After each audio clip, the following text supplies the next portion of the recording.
All right, this is John Cola with DiscountJuicers.com. You know, I've been getting some reports of people having problems juicing kale in the vert single auger vertical juicer. Some people say around the auger, the stems will get wrapped up. So I took immediate action and I went out to my garden and I picked all this great kale. Look at all this kale. Now this is red Russian kale. It's one of my favorite kales, and I particularly picked the ones that were the oldest. So let's take a look. This kale is so beautiful. It's just picked, and look at how long these stalks are.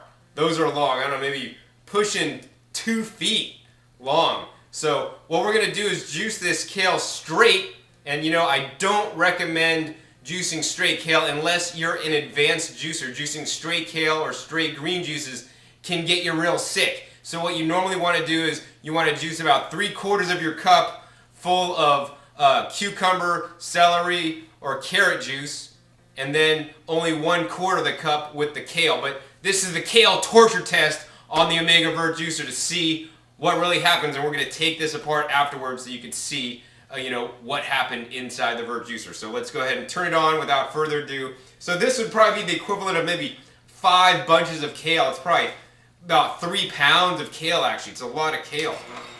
So let's put that in one piece at a time. Now the really important thing to know with the Omega Vert juicer is that you don't want to feed things in too fast. You want to kind of like let it work in there, let it rotate, and let the juice come out. And minimally, you want to make sure there's nothing visible down the feed chute before you feed the next thing in. You're going to get a lot higher yield on the Omega Vert juicer than, say, a centrifugal ejection juicer. So what it's all about is finding the juicer that's going to meet and match your juicing needs. So say you wanted to juice, carrots and apples, and you didn't want to have to cut the produce up, then the 3-inch wide feed chute juicer would be for you, and that's if you didn't want to juice any leaves. If you did want to juice leaves, I would recommend more something like the Omega Vert juicer, or if you wanted to juice straight leaves like I'm juicing now, although the Omega Vert juicer would do it, I would actually recommend the Omega 8004 or 8006 series. It tends to do a little bit better when juicing only straight greens. But on the same token, if you wanted to juice a mixture of things, so like, carrot, apple, celery, greens, and you want to even juice some fruit sometimes, that's where the Omega Vert juicer shines. It juices relatively fast, and it really works fairly well on juicing most things. Does it work the best on everything? No, of course not. Rarely in life are there things that are absolutely the best. So, but overall, this is a really good juicer. Oh, now look at this pulp. This pulp is now bone dry. It's working really, really well. Let's continue juicing here. It seems to me that this Omega Vert juicer is doing really well on my homegrown red Russian kale. Now, if you did want to juice some straight kale and drink the juice straight, I wouldn't really have a problem if you drank maybe about like 1 ounce or 2 ounces and used it more like a wheatgrass juice, because you know what? That's what wheatgrass juice really is. It's just another green juice that's rich in chlorophyll. So this is much like the same. And once again, giving the warning out there, look at this. Isn't that some beautiful kale? Look how long that stalk is. I mean, that is 2 feet. Actually, probably longer than 2 feet long. So if this juicer is going to have a problem, it's going to have a problem with this long kale here. We're almost halfway through the bunch here, and I'm going to stop when the bunch is done or when our collection cup is full. I don't know which one will come first.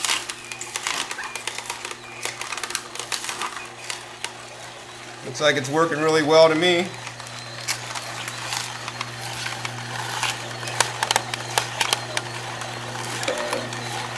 So a good average everyday juice I would recommend. I like to really use celery. It's really high in electrolytes and a natural sodium. Let's see, I make maybe like some celery, apple, and then some greens is what I've been juicing lately. And I try to keep things really simple when I juice. I don't want to juice 50 million things. And once you get a couple different recipes that you use that you like, stick with them and maybe occasionally try some new things. But I've had people that put everything in the juicer and except the kitchen sink, and you know what? Sometimes the juices don't turn out that well. So I find that by making simple juices, you know, usually it tastes better. There's not as many flavors, and you know what? Your body's going to be able to better digest the juice when there's less things in it. If it just gets too complicated, your body goes, whoa, what are you throwing at me? But of course, any juice is better than drinking that coffee or soda. You know, so that's something to remember. The other question that comes up a lot that I get is, John, can I save my juice? Well, the answer is you can absolutely save your juice, but I recommend only doing that as a last resort. So say you have to go to work, and you're at work, and while you're at work you would drink a coffee. Well, it's better to save your juice in a nice cold thermos, take it to work, and drink your juice that's 8 hours old instead of drinking that coffee. But on the same token, you know, you don't want to make your juice tonight and then drink it tomorrow morning before you go to work. Hopefully you could maybe get up earlier and make your juice before you go to work. So I think we're going to be about done here. I don't want the catch cup to overflow. We do have a nice head of foam there. You know, you could use a gravy separator, or if you do a mesh screen on top of the juice collection cup, that'll reduce the foam. Now, you know what? All juicers do create some foam. Some juicers tend to create more or less than others. So, you know, if you want to juice, as I'm doing today, the straight greens, I wouldn't necessarily recommend the Omega Vert juicer. I'd recommend the Omega 8004, 8006. It'll make much less foam. But, you know, if you started to juice some celery in with these greens, or some cucumbers or some carrots, then that'll drastically reduce the amount of foam created. So let's take apart the Omega Vert juicer and see if any strings are wrapped around the auger. Oh, let's run a little bit more. There's some unspent produce inside the machine.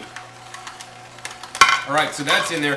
Now, the general rule of thumb, before you turn the Omega Vert juicer off, you want to take a look closely at the pulp ejection chute. And you can see there, oh, there it is. Some produce is still being juiced. And you want to see, look, produce is still coming out of the machine, and it's very important to let the machine run until the produce stops coming out of the machine, because if you turn off the machine prematurely, then there'll be things still in the machine that are unjuiced. It'll be really wet and actually be more difficult to clean. We want to try to get everything out of the machine as possible. So, you know, let it run a few extra seconds until the pulp pretty much stops coming out of the machine. Alright, so now we're going to take apart the Omega Vert juicer and see if there's stalks of kale or strings wrapped around the auger. That was a common problem that people had with the original Champion juicer when juicing something like celery. Let's see if it happens to the Omega Vert as well. So we could easily take the top off.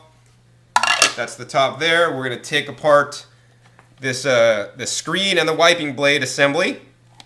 And easily the wiping blade assembly comes off the screen. And we could see inside here, we did get some residual drips of juice onto the motor housing, but it's not too bad. And let's take a look at the screen. So here's the bottom of the auger. You can see some pulp has actually worked its way up. Now, this is the first time I've seen any kind of juice dripping down past this seal, and this was only when I juiced straight kale juice. So, you know, there may be something to that. And let's go ahead and pull apart this auger. So, you know, here's the pulp inside, and I don't see any long strings stuck around.